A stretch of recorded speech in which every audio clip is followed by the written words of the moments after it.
नमस्कार पूज्यते। नमस्कार।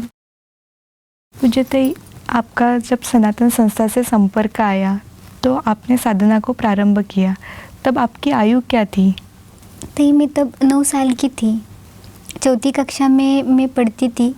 तब मेरा सनातन संस्था के साथ संपर्क आया और संपर्क आने के बाद मेरे साधना को आरंभ हो गया। संस्था के मार्गदर्शन अनुसार जो बताते थे वो करने को आरंभ हुआ।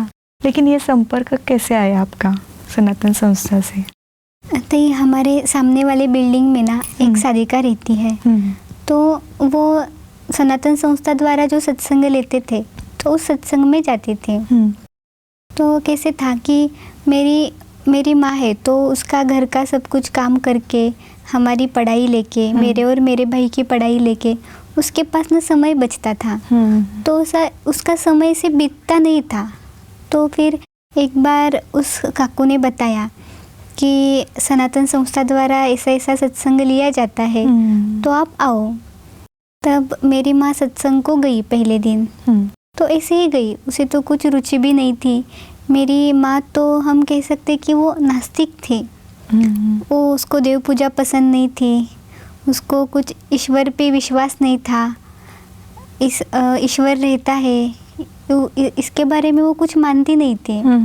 लेकिन उन्होंने सामने वाले बिल्डिंग में रहने वाले काकू ने बुलाया है तो इसीलिए वो जाती थी।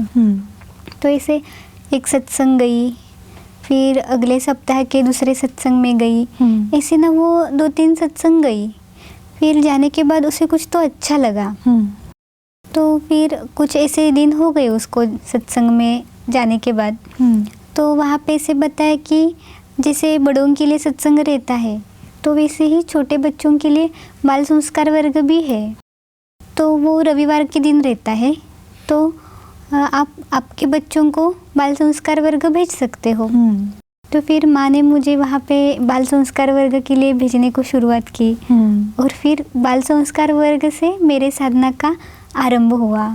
पूज्यते, ये तो सनातन संस्था के संपर्क में आने के बाद आपका साधना का आरंभ हुआ, लेकिन सनातन संस्था से संपर्क होने के पहले आपको कुछ ऐसे साधना के बारे में रुचि थी क्या?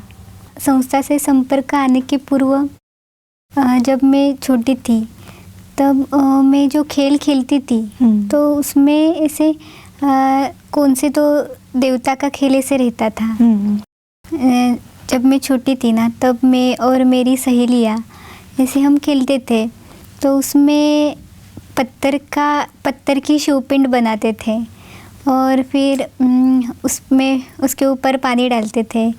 फिर ऐसे रास्ते के बाजू में पेड़ रहते हैं, छोटे छोटे पत्ते वाले पेड़ रहते, तो उनके पत्ते निकाल के लाते थे। उसे हम कहते थे कि ये बेल का पत्ता है और वो पत्थर पे से चढ़ाते थे।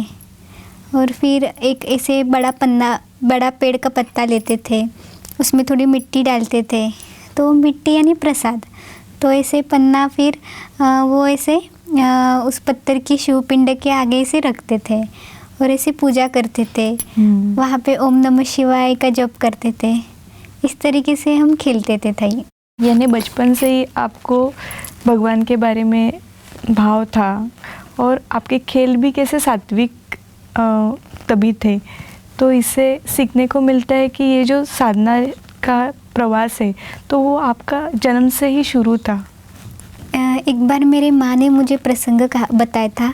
मैं 1.5 साल की थी और मेरे पिताजी घर में देव पूजा कर रहे थे और उद्बत्ती से ये देवताओं की जो चित्र रहते हैं तो उनकी पूजा कर रहे थे।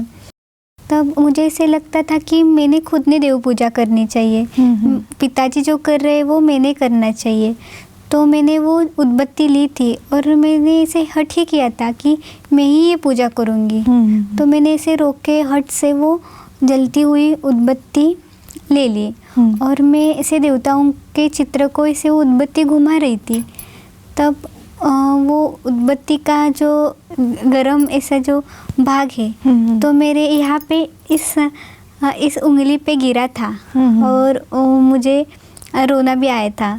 तो मुझे माँ ने बताया था कि तब से जब मैं छोटी थी तब से मुझे ऐसे देव पूजा करनी चाहिए, ऐसे मुझे लगता था और उसके लिए मैं ज़िद करती थी।